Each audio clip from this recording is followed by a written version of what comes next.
You know, I realized that with all of the life lessons that we got from our parents and guardians and everybody else growing up, nobody taught us how to be a friend. Let's talk about it.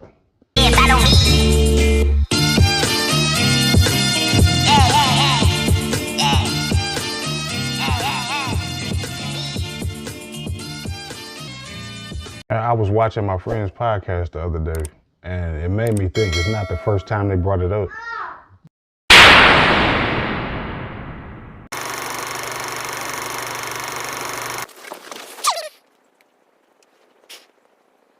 I was watching my friend's podcast the other day, and it made me think about the fact that nobody ever taught us how to be friends. Or how about this one? Because I've had to deal with this myself. Uh, to have friends, you have to show yourself to be friendly. I'm not a friendly person at all. So I really kind of question how I even got friends in the first place. Now, I was a lot more friendly when I was younger. That kind of makes sense. But I mean, in terms of like, you might establish a friendship, but then how do you hold on to it beyond like, okay, we met in the neighborhood. What happens when somebody moves? We met at school.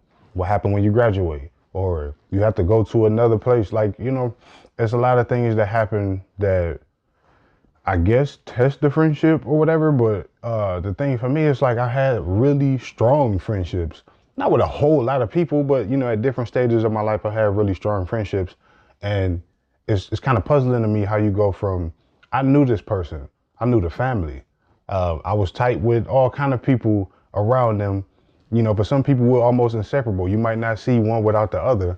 How do we get to the point where we don't even know each other?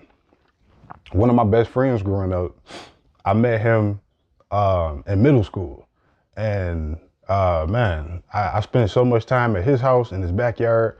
I know his mother, his family, all of that. And you know, you fast forward a couple of years down the line, and ran into him at a Pistons game, and was just trying to like catch up. You know, what's been up? You know, the family's still over here, and he was just looking at me like, no, like we've been moved from over there. I was like, well, damn. And he almost kind of brushed me off, and it was like, it was weird because this was like a brother growing up. It was so weird for us to have like almost nothing to talk about. And I tried to reach out to him through social media and everything else. We never had like real beef other than like me being the friend to say some stuff you might not want to hear, probably need to hear it, but you know, we never had real problems. That was like a real brother for me growing up. To get to the point where it was like, damn, I don't know this dude at all. It just threw me off. I didn't even know like what to say or how to respond to that. I was just like, all right, man, you know, take it easy. Matter of fact, what got me was he said, it's good to see you still alive. And I almost got offended by that because I didn't really know what he meant. It's like, that's another part of like maintaining friendships is like a lot of people look up and say, well, people don't reach out to me. People don't reach out to me, but like it works both ways. So, you know, you never know what's going on in a person's life. If you really want to hold on to that friendship, then you got to make a different kind of effort than what you might be used to. So if the friendship is really that important, then you got to make some changes, right? I'm used to this person showing up. I'm used to this person pulling up. I'm used to this person making all of the effort.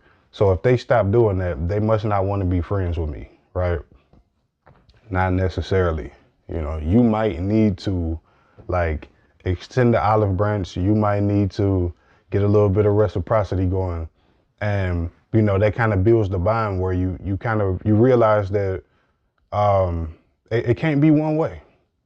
But I think a lot of people's minds are one-sided, the way people operate. They don't even leave the space for other opinions or other possibilities. And, you know, it's unfortunate a lot of friendships have just ended that way, you know. I was watching my friend's podcast, and another one of the things that kind of stuck out to me, he wasn't the only one. I've heard it from several people on the podcast, all like Detroit Central. It's you know, Detroit podcast. We got this thing about us where we don't open up to people right away. We kind of standoffish.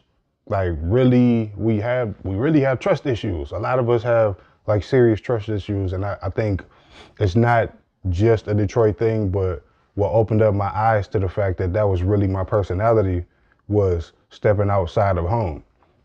Like, actually, I was in the South and people were like, yo, what's up with you? Like, we smiled around here. We don't do that. You know, you need to get it together, man. You looking real suspect. And you just catch that vibe from people where it's like, look, I'm not bothering nobody. I just don't know you. It's really hard for me to like open up to people I don't know. And it takes time. I've like developed better social skills than I used to have before.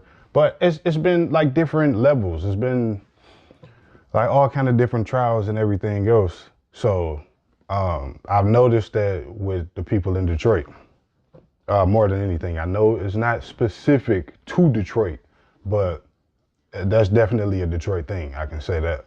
So I don't know, man. Let me know about your experiences. Just let me know how tough it is for you to establish friendships or hold on to them, or maybe it's easy for you. Some people I know, you know, it's not a problem for them at all. They seem to have friends everywhere they go.